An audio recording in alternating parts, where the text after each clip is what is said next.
Well, we are going to go ahead and get started. Thank you all for joining us today.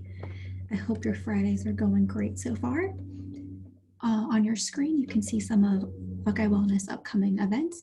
We have virtual group fitness classes that are going on. They are currently Monday through Thursday, and we are in the works of adding in some new classes, so be on the lookout for those coming out. Our October Lunch and Learn will be on the 30th, and it is also noon to 1, and it will be virtual. And the topic is going to be on mindfulness, which is something we all can benefit from. During the presentation today, if you have any questions, you can type them into the chat box and we will get to them at the end. Our speaker today is Chef Katie McCurdy. She is a classically trained chef and culinary educator for the James Mobile Education Kitchen. She has a bachelor's in health science from The Ohio State University, as well as a culinary degree from Columbus Culinary Institute. Her role as a culinary educator has allowed her to merge her passion for food with balanced living. The James Mobile Education Kitchen team works within the community to provide education on plant-based eating for cancer prevention, as well as nutrition for overall health, wellness, and disease prevention. Katie, I will let you go ahead and take it away. Thank you for the introduction. Hello, everyone. Let me know if you can see me. For some reason, there we go. Is your camera turned on? Yeah, there we go. Now I can see you. I think it accidentally went to the screen share and was like prompting me to share one of my screens. And I was like, no, that's not what I was wanting to do. But yes, as Nicole just introduced me, I'm a classically trained chef and culinary educator here at the Medical Center. And so my job is really about community education and trying to get people to think about food in a little different way. I think we can all agree that we need to try to get a little bit more plants into our diet. And so if we can help you do that in any way that makes it easier, I'm game for it. And that's what we try to do. So with that being said, today's recipe packets focused on roasted veggies. And we're just going to take the one thing, the roasted veggies, and I'm going to show you how to use it in a multitude of ways. So across breakfast, lunch, dinner. But if you have any questions, feel free to pop them in the chat. And then also, if you have questions after that maybe you think of, feel free to reach out and email me. That is not a problem. I would be more than happy to facilitate any questions that you have. All right, so I'll just go ahead and pan down and get started. Right now, seasonally, I don't know if anybody is a gardener, but we have a lot of squash coming out of the garden, specifically zucchinis, butternut squashes also are very abundant right now. We're moving into the winter squash time. So in cleaning these, just go ahead and give them a rinse and then wipe off any excess dirt. Since they do tend to lay on the ground, that tends to be the only thing you really have to look out for. Zucchini is very high in lutein. And then one of the great things about squashes in general is just they're just so versatile. And then let's see, I just went ahead and chopped down the side. When you roast your veggies, just make sure as you're chopping that you kind of think about the general size of what you're going to be preparing. So these are just kind of a medium size. I cut it into quarters. And then everything that we cut today is kind of just going to go along that size profile. I already have some broccoli put down in here that it already came in like the little florets. So you can break off any big stem pieces if you don't particularly like the stem. However, I would encourage you to try to utilize them because they are completely edible and very delicious. Actually, I like that they add a little bit of crunch to a veggie because they tend to be a little al dente when the top is fully cooked through. So it's just kind of a textural thing. You can play with your textures, leave some things a little bit less done and get things a little bit more done. So go ahead and chop the rest of this zucchini up here. So we have 2 green veggies in there. Broccoli is particularly high in it's just very abundant in antioxidants. It's one of the highest antioxidant rich vegetables. So getting some extra broccoli in is definitely a great thing. And you can do that in a lot of different ways. I would say maybe don't, we tend to, I think, especially my grandma's generation, they would like boil their broccoli. And I wouldn't recommend that just from the standpoint of you lose a lot of the nutrients to the water as you're boiling it. And unless you're going to use that water to say make a broccoli cheddar soup or something along those lines, you're just essentially making a really tasty broth or mineral broth that you're going to toss down the drain. So we also have some tomatoes that are also pretty abundant in the garden right now. You can slice them just in half, or you can leave them whole, depending on how you like. Some people don't like that you burst, they like burst. Could you share your screen, please, so that we can have a larger picture instead of seeing who else is in the Zoom? Thanks.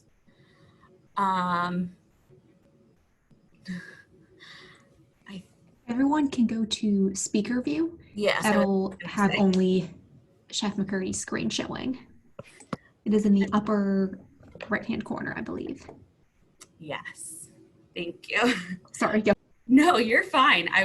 I thought that was what it was gonna be, but I didn't know if you were gonna field that question or not. So yeah, just go ahead. Like I said, you can either slice them in half, just one at a time, or if you're doing a bunch of these tomatoes or grapes and you're feeling pretty confident with your knife skills, just go ahead and slice them across like this, and then you can get a bunch of them done at one time, which is really handy when you're making something like, say, a caprese salad, which is like mostly tomato, and if you have like fresh mozzarella, that's a great one. And then our pepper, red peppers are very high in vitamin A. They also are a little sweeter than, say, your green pepper, which is just a little bit more bitter. And I just love eating a bunch of different colors. So right now we have a bunch of different varieties in there, and that's just going to lend itself to all the different formats of antioxidants that we could get into our bodies. And really eating plants too, they're high in nutrient, they're just extremely nutrient dense, and then not as calorically dense. So you're not going to typically binge on vegetables or overeat your vegetables. And then so what I did was I just chopped the top of this pepper off and the bottom, or top and bottom. And then so we have this like ring of pepper now, and we'll just slide our knife down the inside of that. And then as you can see, it just kind of creates a little place you can slide your knife in, and then just essentially unroll the pepper from the inside. And so that just makes it a little easier to clean your pepper. And then you can break it down into whatever you need from here. So you're not going to use all of this. Say you like to keep kind of like some chopped veggies around the house just to snack on. You could easily just chop it into little matchsticks like this and keep those. Or if you have kiddos, that's easy too. I'm going to cut them into larger chunks. So we'll just go ahead and go at that. You want to make sure that if you have any prominent bits of the pith on the interior, that you just kind of shave those out of there. It's not going to be a big deal if you miss those, but they are a little bitter, and so they might not be as palatable. I don't find that when they roast down that it's too much of a thing. It's just kind of how I was trained to do it. And then, yeah, just chop them up. And peppers come in all kinds of shapes and sizes. So if you get those little mini peppers, you can easily chop those up as well. Just kind of chop them in quarters, you know, run your knife down the middle of them, and then toss them in. They are excellent as well. Or if you just wanted to leave them in halves, that would be fine. Roasting is very versatile. I like to do a big batch, say at the beginning of the week, and then I can use them for all kinds of different things. So I don't know if anybody has anything in particular that they like roasting veggies for, but feel free to sound off in the comments if you like. Some chickpeas. We're just going to go ahead and add chickpeas so that we get some plant-based protein in here.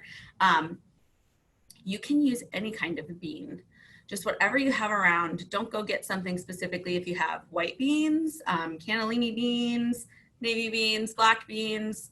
Maybe think about what you're going to be preparing. So We are also going to prepare little burritos with these roasted veggies. And so maybe if I had those available, I wanted to use up what we had in our fridge. And so we had chickpeas, so I'm going to use those. But if you know you're going to have tacos or a Southwest, Catherine, yes, the recipes will go out in the packet, I believe. But yeah, just go ahead and throw whatever bean you'd like in there. And then we're gonna do a little bit of oil, and then make sure you're using a plant-based oil. I love olive oil because it's high in omega-3s, and but you can also use avocado oil or even canola oil. I know most people don't really think of canola oil as a plant-based oil, but it actually comes from the rapeseed. But it's just called canola oil. So I think there's a lot of question about like, what is that? Well, it's a seed oil. So it's probably, I would recommend that over just a generic vegetable oil that's like, you know, a compilation of a bunch of different things. Are those chickpeas just from a can? Yes, they are just from a can. You can easily cook your own chickpeas if you'd like. I find it's really easy to just toss them in an Instant Pot, or if you have a pressure cooker, you can cook beans, any kind of bean, in like 15 to 20 minutes, but you can also just get them from a can.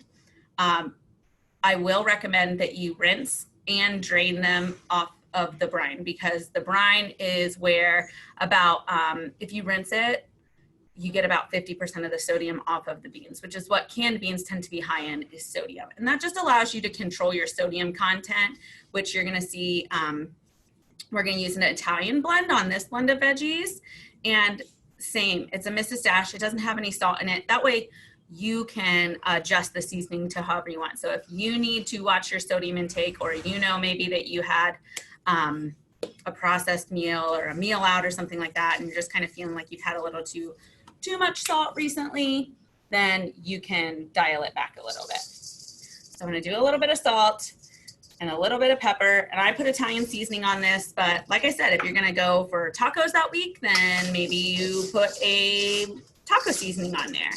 Or if you have like a sun-dried tomato pesto available, go ahead and do that. Really, it's just whatever flavors you'd like to make pop. Or if you're doing them in a batch format, you can just leave them plain and add whatever seasonings you'd like when you go to prepare them. So that's the great thing about these veggies is as they are, they can be plain, and then you can see the many ways we're going to use them, and you can customize the flavorings for that. Another thing when roasting is just to make sure that you give your veggies a little bit of room to breathe on the tray, so they're not overcrowded. If you see them all laying on top of each other, veggies are high in water, so they all release that water onto this tray, and then you're going to be essentially steaming your veggies all together, which isn't necessarily a bad thing. They will roast. If you want to just pack them in there and you prefer that, that's okay. But if you like a little bit more caramelization on your vegetables, then you're going to want to go ahead and leave a little bit of space in between them. Don't layer them too much, and that will help you out there. All right, so I went ahead, seasoned, and laid these all out.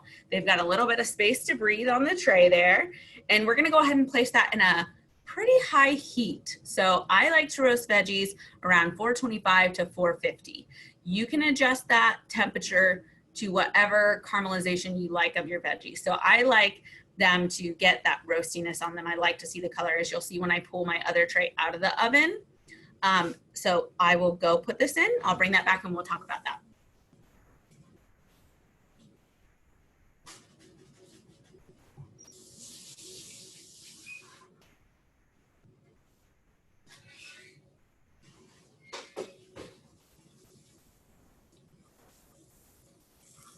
All right, so these are hot and sizzling out of the oven. And as you can see, there's a heavy amount of caramelization on like this broccoli. And that's just flavor. That's just the caramelization of the natural sugars that already exist in these veggies. So that's not bad for you. When we talk about carcinogens and preventing carcinogens to prevent cancers, we're mostly talking about animal-based products. So specifically, like if you grill a meat on a grill, it's going to release some carcinogens and on that skin as you ingest that. Those are the type of carcinogens that you worry about. But strangely enough, that does not occur when you roast or grill veggies. So it's very different when you're looking at that sort of thing. Or if that's a concern with the extra caramelization, don't worry about it. It's just flavor. Roasting is also one of the ways that you can retain the most nutrients from your veggies because, like I was talking about earlier, you're not boiling your veggies, so you're not getting rid of any of the nutrients into like a water base. Everything is literally going to stay right here on this pan in these veggies. And in fact, you're concentrating it in each of the veggies because as it's roasting, some of the water is lost to it. So the antioxidant and the nutrient components stay in there. How long do you roast them? Okay, so these roasted for about 20 minutes, but it's really going to depend on the size of the vegetable that you cut. I would say set a timer for about 10 minutes and take a look at them. If there's nothing going on with them, maybe bump the heat up a little bit and throw them in for another 10 minutes. Normally after about 15 minutes, I can start to see some caramelization. And if I start to see it like starting to get that carbon on there, I will just watch it every 5 minutes after that to get it to where I want it to be. And then the other question, is it okay to put lemon or lime on them before roasting? Most definitely. And in fact, I would recommend that either, I might recommend doing it afterwards just because I think you'll get a better flavor of the lemon after. If you roasted the lemon, like say you put like lemon segments in here, that might be a really good way to get that flavor because you're going to have then on the peel of the oils or the peel of the lemon, some of those oils will release in with the veggies. So that might be something to think about as well. But lemon juices actually and citrus juices are really a wonderful thing to accompany like dark leafy greens. So say you added kale to this because they help with the absorption of the iron. So any citrus like orange or lemon or lime is going to help you make that iron that's in that vegetable more bioavailable for your body to absorb that. Do I recommend using parchment paper to make sure nothing sticks to the pan? Allison, for roasted veggies, I do not recommend parchment paper, mostly because I find that it actually encourages more of it kind of sits in a pool of water. I guess that's the best way to put it. It doesn't caramelize as much on the other side. So when we roast, let me see, can't really see it that well on that one. So when you roast, you get the caramelization on this side, but also from the bottom of the pan as well. So you've got that there.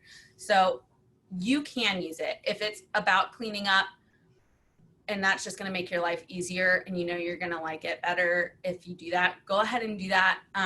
I would say maybe halfway through, just kind of like take a spatula and mix your veggies around so that one side isn't mostly getting caramelized while the other's just kind of steaming. But I just recommend laying them out on a sheet tray. Let's see if anybody else has any questions. Great questions so far, guys. Thank you.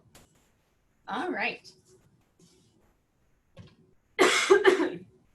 So for breakfast, I think most of us don't really think about how we can get more veggies into breakfast because breakfast isn't something we think about.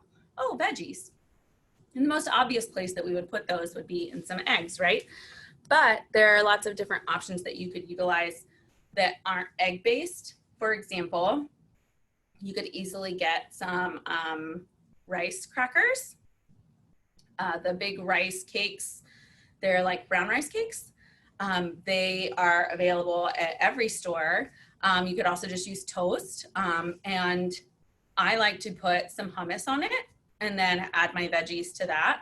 And then if you've got your beans there, and then you've got your hummus, you've got a really great source of a plant-based protein. You've got a bunch of veggies that you're packing in, and then the whole grain from the rice. So you've really got a balanced meal from there. And you can probably have about 2 crackers, I would say, for like a traditional breakfast serving. At least that's what I would probably prepare for myself. Also great, avocados. If you want to smash avocados on there instead of the hummus, it's kind of like a crunchier version of avocado toast. But you could also make your avocado toast with your roasted veggies on top of them.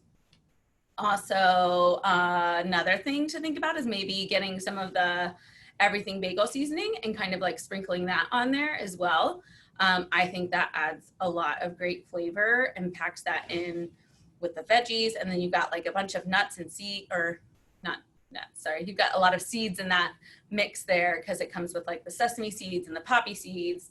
And then you've got all of your veggies from your roasted veggies. So you're really just getting an abundant, nutrient dense breakfast in right off the bat. Another option, which we're gonna go ahead and do now, is just go ahead and pre-making some breakfast burritos. So you can easily just scramble some eggs if you would like to have some eggs.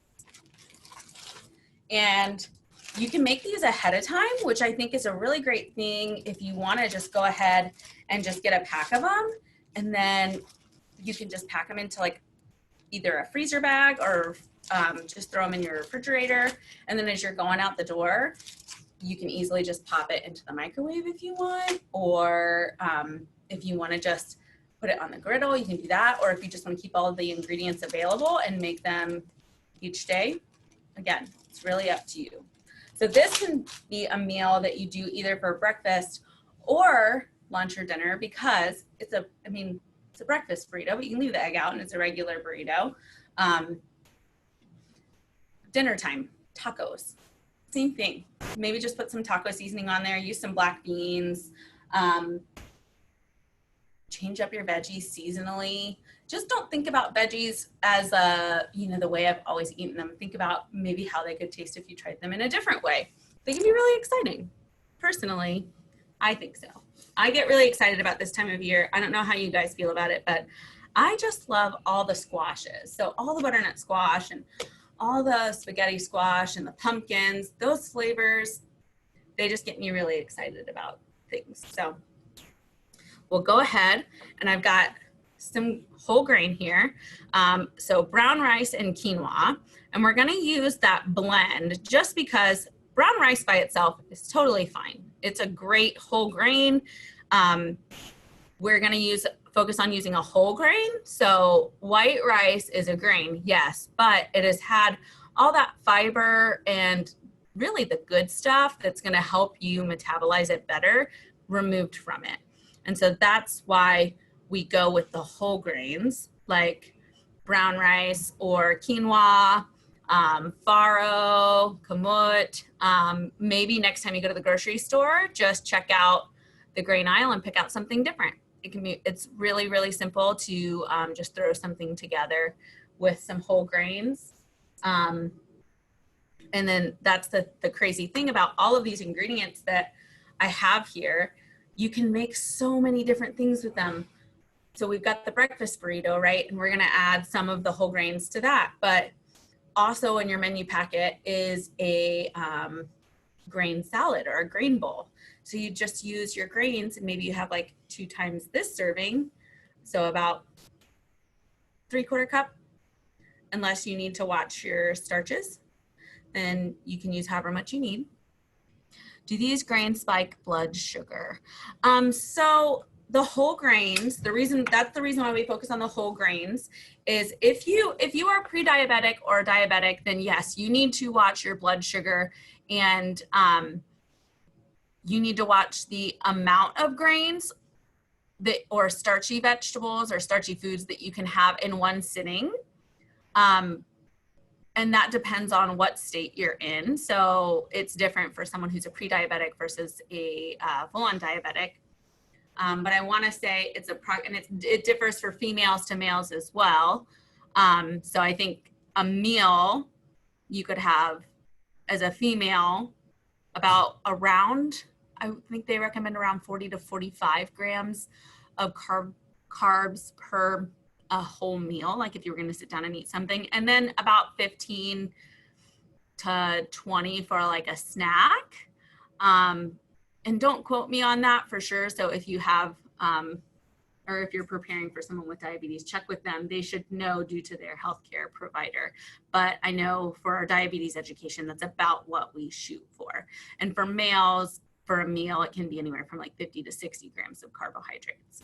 However, the full grain, the whole grain, is going to slow the absorption of, or the breakdown of the sugars and the reabsorption into your system. So the fiber will help with that digestion and it won't release as fast into your bloodstream. Does that make sense? It's the same thing essentially when you balance. You just want to make sure that we eat more balanced. So you don't want to eat like just a super carb heavy meal. You know, you kind of want to make sure you've got some fiber in there, like the vegetables come perfectly packed with the fiber that they need to help balance your blood sugar out. So that's why they're so great, even the starchy ones. So we'll go ahead and just add a little bit of grain here. And so eating more of a plant-based diet doesn't mean like you have to eat all vegan. We don't really advocate for eating a vegan diet, mostly just because, you know, we like to meet people where they are, and most people like to eat a little bit of cheese or work in some animal protein into their diet. But thinking about ways that we can lower the amount of animal products that we're using and increase the amount of plants that we're using is what we're all about. So we're going to go ahead and add a little bit of cheese to these. And cheese in and of itself is not bad for you. It does have, if you're lactose intolerant, obviously it's not going to be good for you. But it does have some protein in it and some fats, and those will help you stay satiated for longer. So they're not all bad. We'll go ahead and use a healthy serving of veggies here.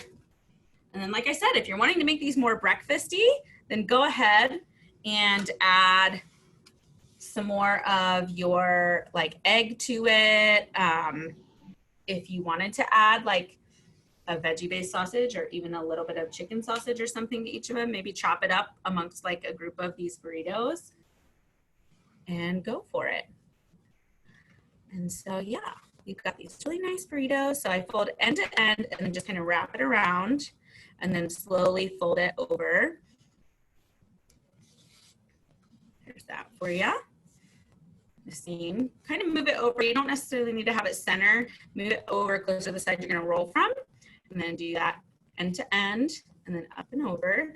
And then if you have warm ingredients, that's kind of going to help with the elasticity of your wheat tortilla, because part of the thing with the fiber is that it adds a little bit more structure, but that does kind of make them, I think most people would say, a little bit more, not hard, so to speak, but they're a little bit less malleable as like just a plain like white flour tortilla, but you're going to get the added benefit of having that extra fiber in these.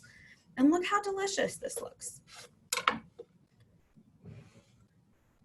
And then if you have some delicious salsa to top on there, yes, that is a wonderful, wonderful meal. So breakfast or lunch, you can make this however you'd like. So there you go, there's that guy.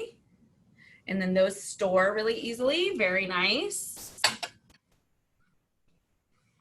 And then I don't know if you like eating a salad, but we've got some romaine here.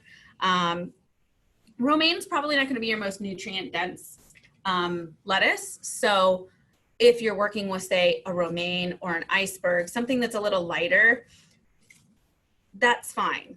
Those tend to be more palatable for some people, and I understand that. It can be hard to just chomp on a bunch of kale, but maybe think about slicing up some kale and mixing that in here with it to give it a little bit more color, more antioxidant. And then, you've got a blend of like a variety of vegetables, because they're finding that one of the better indicators of a healthy gut microbiome is the diversity of plants that you're eating. Can you just use spinach? You can for sure just use spinach. Spinach is one of those leafy greens like we talked about with the iron, where say you need to amp up the iron absorption of those greens because they are high in iron, but they're, the non-heme iron, so you're not getting it from an animal source. So it's not as bioavailable for our bodies. So I would just recommend maybe throwing some orange slices on like your spinach, or using like a lemon vinaigrette, or maybe just using lemon juice and a little oil, salt, and pepper to season your salad with that. Or squeezing a lemon into, we're gonna just use some Italian dressing, just squeeze some lemon juice into your Italian dressing. That's a really great way to do that. And so with that, we're gonna go ahead and just mix in a bunch of our veggies here. So we've got a really healthy lunch or dinner salad. You got this. And then we're just gonna go ahead and top it with a little bit of our dressing. And then we use those Italian seasonings. So you've got all that Italian-y herbiness going on to your greens, and you can mix that all up. And you can use a whole grain with this, or you could turn this into a grain bowl. So like we had talked about before, where you put your grain portion on the side, you serve a healthy portion of those roasted veggies, and maybe you chop up some of your spinach or kale or romaine, and you put that on the side there. But yeah, it's all about looking at veggies in a different way. And then let's see, we'll go ahead and add a little bit of feta cheese to this. All right, does anybody have any questions or anything? What type of dressing are you using, Kathy? I just used an Italian dressing. You can by all means make a dressing very simply. A lot of the times I don't even use a pre-made dressing anymore. I just kind of use like lemon juice and oil, or a little oil and balsamic vinegar. And then I'll just sprinkle my salad with a little salt and pepper. And if you have never tried seasoning your salad before, I would say give that a try.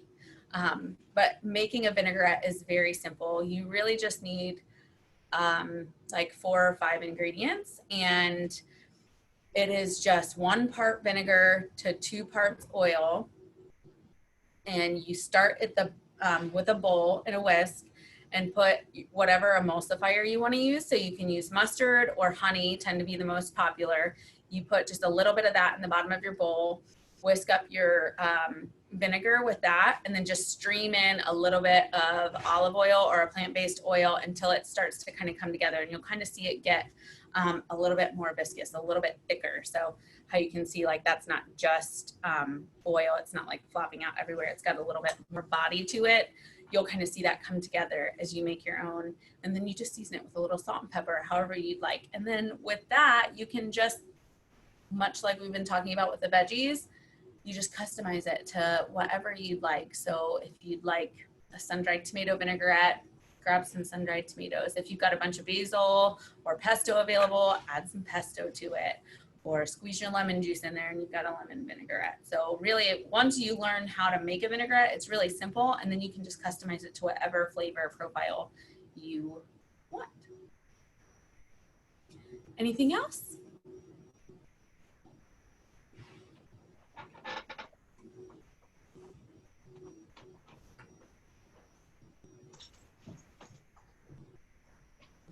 How long do those keep? That's an excellent question. I use the 7-day rule in my house, and that's essentially what we're classically taught with serve safe things, is a shelf life of about 7 days after they've been packaged correctly and put in the refrigerator is good. Just make sure you date your veggies so you know when they need to go out. But I will say, if you know you're not going to use all of them and you've got like halfway through the week and you're like, I'm not going to use that, you can toss them in the freezer. And then after that, they'd make a great addition to a soup. You can pull them out and make essentially like a roasted vegetable hummus. If you want to puree it in your chickpeas, lots of options. How long how about the vinaigrettes? Yeah, vinaigrettes keep almost indefinitely because they're mostly shelf stable ingredients. They're vinegar and oil. I recommend probably 2 to 3 weeks. I would just toss out. If you're adding anything to it, like say garlic or onion, once you've added something else to it, I would give it about a week to 14 days. You have a problem with separation, solidification. Yeah, Jeanette, do you ever try putting them in like a mason jar and then, so for the separation, if you're making it and you notice that it immediately separates, that's an emulsifier problem. So I like to use a combination of mustard and honey. So I use, say if I'm making a batch, I'd probably use about a teaspoon of each per batch. And I can send along a recipe as well for a vinaigrette.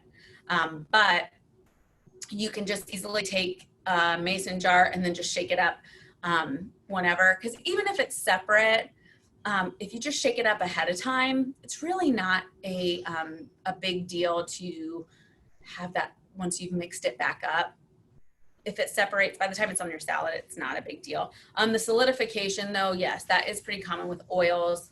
But I would say, you know, once you shake it up, it should be pretty good if you keep it in the right container. Or even if you buy one of those salad, they have the essentially make your own salad dressing kits at the grocery store. And so you can use that kit to make yours with the oil and the vinegar the one time, and then keep that vinegar shaker or the vinaigrette shaker around, and you can use that indefinitely. It's great. Well, that is up to if they would like to invite me back to do those for every season. I would be more than happy to come on seasonally and talk about seasonal ways that we can make things.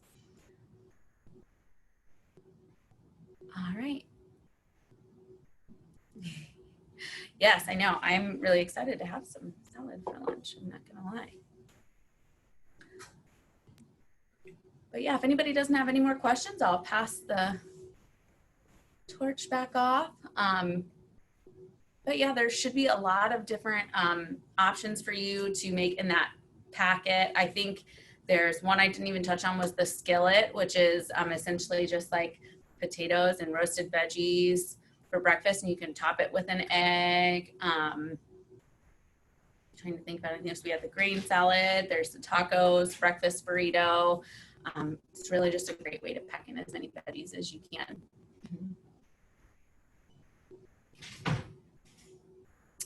What is my favorite knife? That is a good question. I actually really do love a Santoku knife. I think most people think that Santoku knives are, since they're kind of flat on the bottom, that they don't rock as well as you try to use them, but it's really about how, here, I'll chop a little zucchini to show you.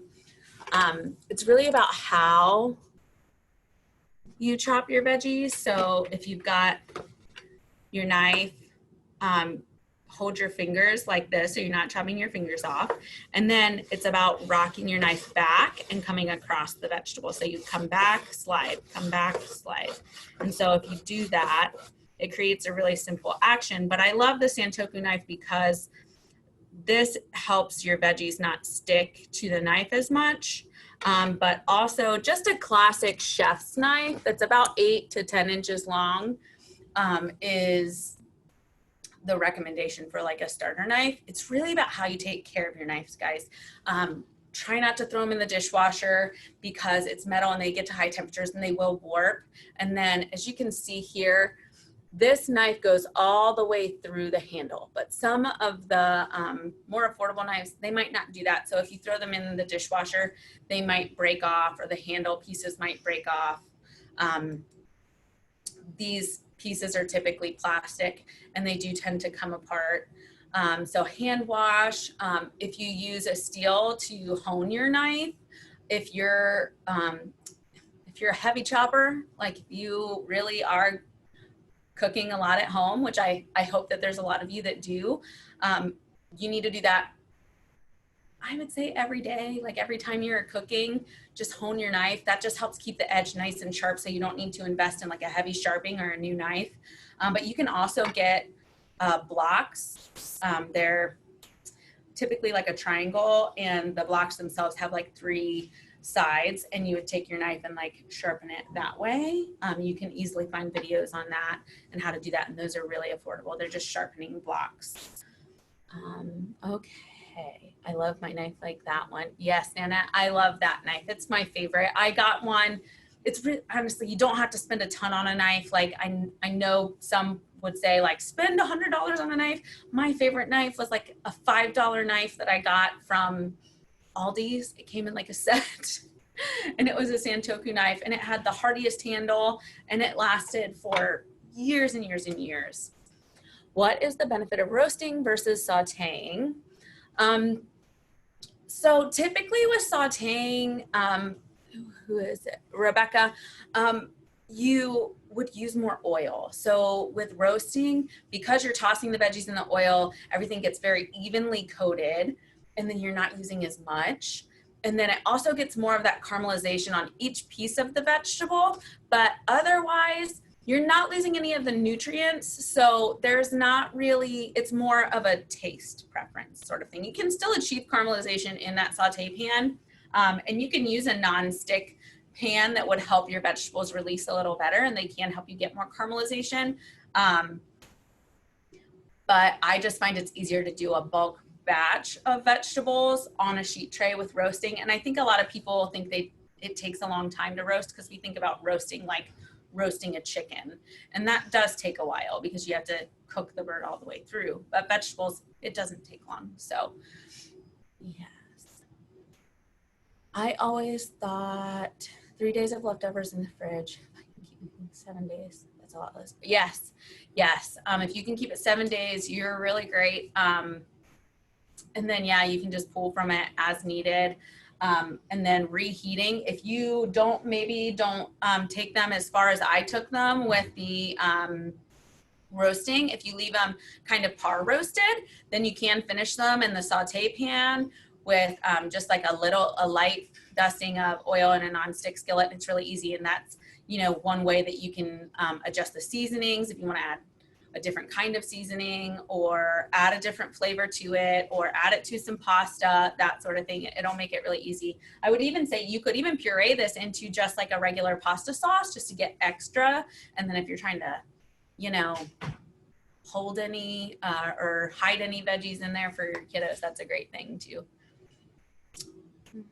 Would also be nice to see a demo like this with fruit. Yeah, for sure. A fruit demo would be great. Raised at full tang. Yes, Jeanette, full tang. Yes, Jeff, getting your knives professionally sharpened can make a huge difference. You mentioned plant-based meats. Do you have any recommendations? So David, I would just say I personally like the Morningstar Farms brand as far as flavor. There's also like a Light Life version of like sausage and whatnot. They are comparable in price to a regular protein, animal-based protein, but I will say they are a little different in preparation. And I don't recommend just swapping animal protein for a meat-based protein patty. Like if you're gonna just take a regular chicken patty and swap it for a plant-based protein patty, that's not really where we're going. I really want to encourage you to eat more plants, but maybe utilizing some of the plant-based protein options to help fill that out. But there's nothing wrong too with just, say you want some andouille sausage. Andouille sausage is really high in fat, but like if you want to add that to say a plant-based burger that you made, for example, for a heart health class the other day, we just did a broccoli cheddar burger. And so it was a sweet potato based patty with a lot of roasted broccoli and some cheddar cheese, and very simple to come together. But if you wanted to toss one link of andouille sausage throughout like 6 of those patties, then you're not getting as much of that animal protein, but you're getting that flavor. So yeah, I don't just recommend, if you're trying to eat more plants or be more plant-based, just swapping out animal protein for plant protein substitutes, because those do have tend to have a lot of fillers in them. And so, like for example, I'm not a huge proponent of the plant-based butters, and here's why. I was making some caramel corn, and I had made the recipe a while ago using regular butter, and then I used, I want to say it was Earth Balance butter, so it's a really well-known plant-based butter, and I just had it left over from something, and when I made that and it got to this certain temperature, it just smelled like plastic. I don't want to eat plastic, and I don't want to recommend or give anybody anything that's full of bad things. Like, you know, that butter came from milk from a cow. There's about 2 ingredients in most of your sticks of butter. Just don't eat as much butter, you know? And so that's the same thing with that's my philosophy. This is my personal opinion. I don't recommend just switching out animal products for all plant-based products, because I think you really need to weigh the benefits and the not benefits. We use very little butter, but have switched to real butter and never going back. Yes, I agree. Yes, the fake butters, the ones that come in a tub, typically I would not recommend. I use a decent amount of butter in my house. I would say we're on the medium scale, but we just are, I think, more intentional about where we put butter versus using it on every little thing. But yeah, my husband's a big toast and butter sort of person, so we go through a decent amount of butter. But there's nothing wrong with using a little bit. We like to advocate for everything in moderation. So if you want some ice cream, have some ice cream. Enjoy the right size and amount of the ice cream, because chances are if you were trying to set that out for like a yogurt substitute or something that's not the ice cream, you're going to get to the end of your bowl and you're going to be like, man, I really wish I would have just had that cookies and cream ice cream. And you probably could have just enjoyed that little bit and been happy. The butter sauce olive oil tube is good. I do not know what that is, but oh, the tub, got you. The butter olive oil blend. Yeah, I bet that would be good, actually. I also really love olive oil kind of as a substitute for things too. In doing our heart healthy courses, we like really advocate for people in heart health circumstances to use more of like the olive and the plant-based oils. So things that aren't solid at room temperature. And olive oil can be a great substitute for certain things. So like, for example, making an olive oil scone versus a regular traditional butter scone for a breakfast pastry, olive oil itself has its own flavor profile that can be really great. Someone asked about roasting Brussels sprouts. I have trouble with those too. What do you recommend? I don't really know what kind of trouble are you having. So if you're starting with fresh Brussels sprouts, burning. Okay, so you're someone who you don't like the extra caramelization that's on the top of them. So these ones, let's see. I think this one would look a little bit more burnt, but it's cooked through all the way to the middle. And then on this side, you can see it's not. So there's that caramelization on this one side. I really like mine toasty like this on one side. Now, if it's all completely like just burnt through, then that's probably a temperature. But yes, and the leaves getting crispy is my favorite. I like to just eat those loose leaves like they're chips. Those ones don't make it into anything else.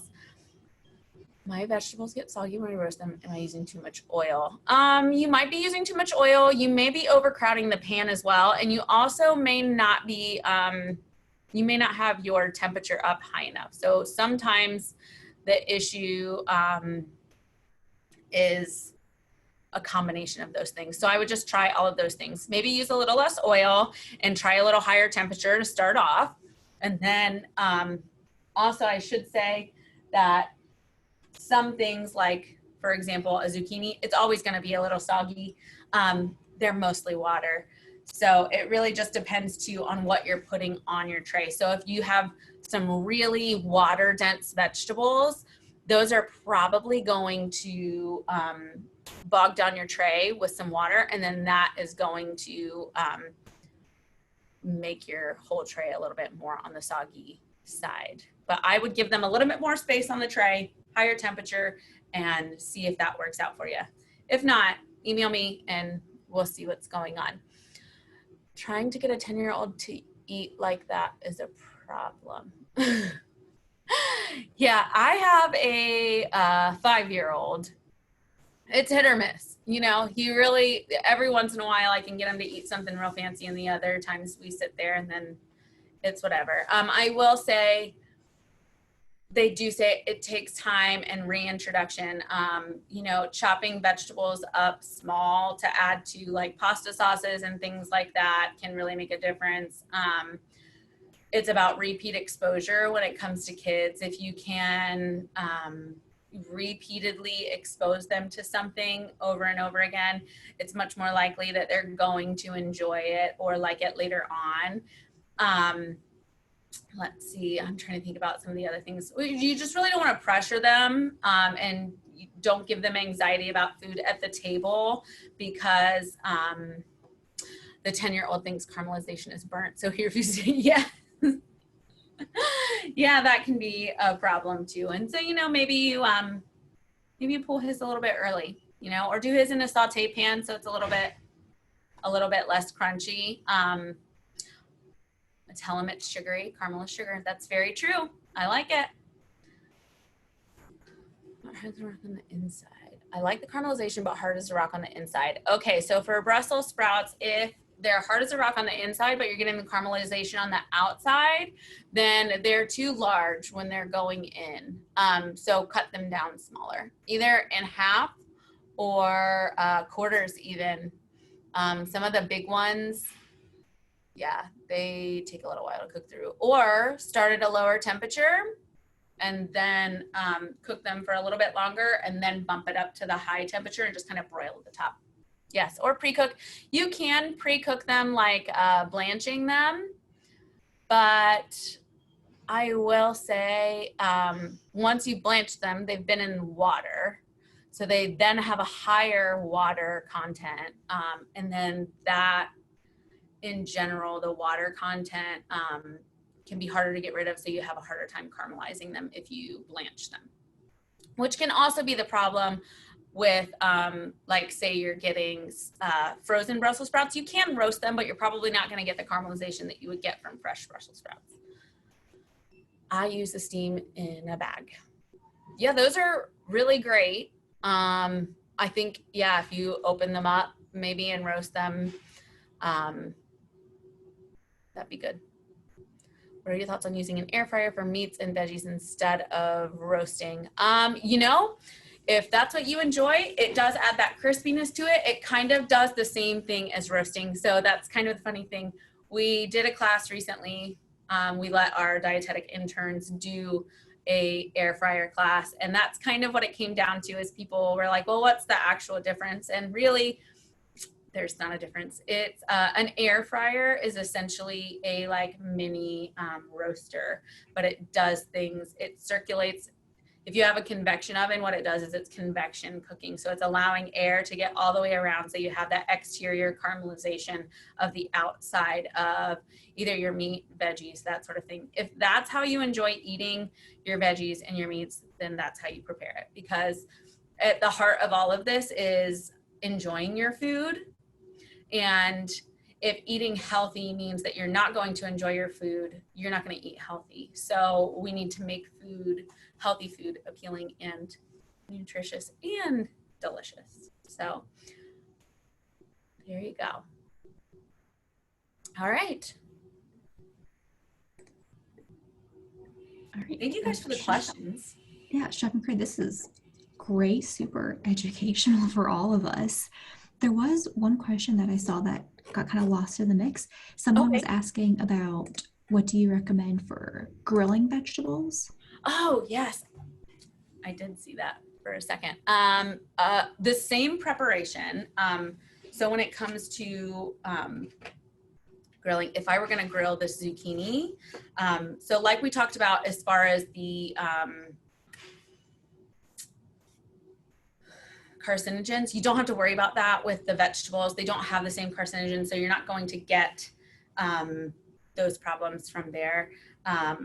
With that being said, do the same thing that we did with these veggies. Toss them in whatever seasonings you're wanting. So a little oil, salt, pepper, and then your flavor seasoning. But the thing with grilling is veggies tend to fall through the lines. So go ahead and cut your zucchinis in larger sections like this. Then you'll coat these in a little bit of oil and your seasoning, salt and pepper, grill them. They're easy to take off with your tongs. And then you can either serve them in larger sections, or what I like to do is take them afterwards once they've been grilled. And then I chop them down into the sections after that. So they're still hot. They're still grilled, but you didn't have to worry about them falling through the grates.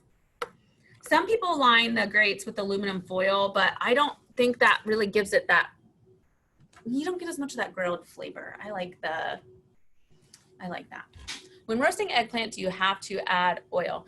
Honestly, you don't have to add oil to any of these. You could dry roast this, but it is going to help with the flavor and it's going to help with the caramelization. So that just kind of helps that whole process and it just makes it a little bit more enjoyable. But no, you do not have to add any oil. Eggplant is one of those ones though that does release, it has a lot of water content. So if you are roasting that along with other veggies, maybe separate them, keep them on like one side. And yeah, they should release a little bit less of the, or at least they won't release all of the water in with all of the other veggies. Great, thank you. So we have about 3 minutes left. So if anyone has any last minute questions, go ahead and put them in the chat box. And I saw a lot of suggestions for different type of cooking demos that you guys want to see. So I took note of all them. And that also brings me to, you will be receiving a follow-up email later today or early next week that will have a link to a evaluation. If you want to fill it out, there is a place in there to put recommendations and we love getting them. So please take some time to fill that out. And I will say that, I'm sorry, I forgot to say, we do the diabetes education and heart health classes weekly. So if you want information for that, I can for sure send that along to Nicole to send out with those 2 recipes, the burger and the vinaigrette recipe. Great. All right, we did have a question come in about someone being allergic to citric acid. Is there anything that can replace lemon juice?